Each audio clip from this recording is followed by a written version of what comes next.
how did you get into singing, and tell me how your passion for music started then? Well, I was brought up in a very music listening household. Yes. My parents aren't professional musicians, Okay. but they love music and opera. I started having voice lessons and piano lessons and violin lessons. Okay. But I always sang from a very early age. And I remember listening to a CD of Maria Callas when I was about 7. And I used to sort of sing along to the arias.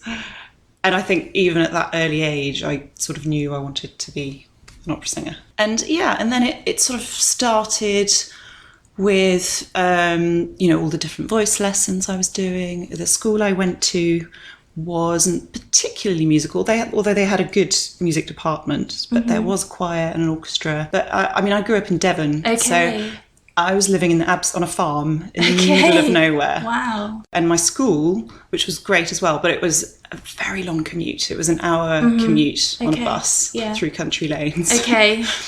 But it gave me a lot of time and space to study my music and to sort of dream and stuff. Look through scores. And it was very, very definite. Singing came a bit more naturally to me. Okay. Yeah. And what was it particularly about singing that you felt drawn to more than, say, violin or piano? I love the physical sensation of singing. Yes. I loved opera particularly. I was drawn to that. As I say, it just came very naturally and easily to me. And I think one tends to do things that are easy for you and come naturally, and that you find out you're fairly good at a young age, then you sort of tend to work on those things more.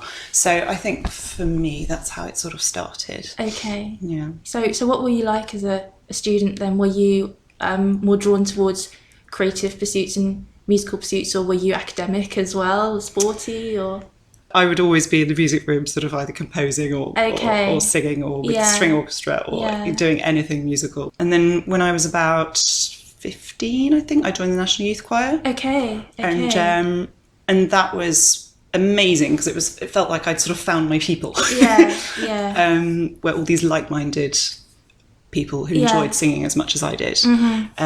We went on world tours and we did all this really exciting stuff. And that was just fab. And then I finished school and had a gap year.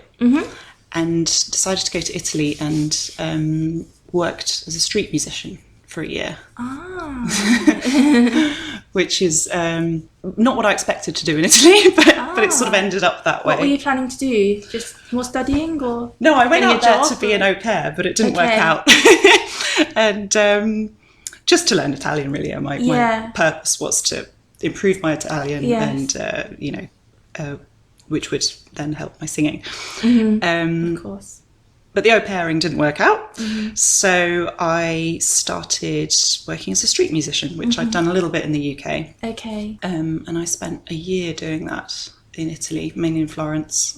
And that was a really amazing experience. And I guess also that when you're in a new country as well, and you're also, you're busking, I guess it's a real challenge as well, that you have to really captivate your audience as well. Yeah, absolutely.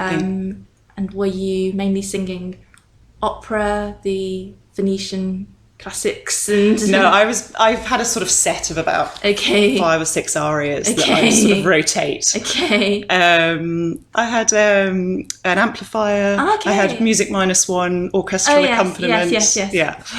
I did really well out of it. And it was just so much fun, I think. And I met lots of interesting people. Wow. And I think if you're ever scared or have stage fright or anything, the best thing to do is go and work as a busker, so you'll never be nervous again. Wow.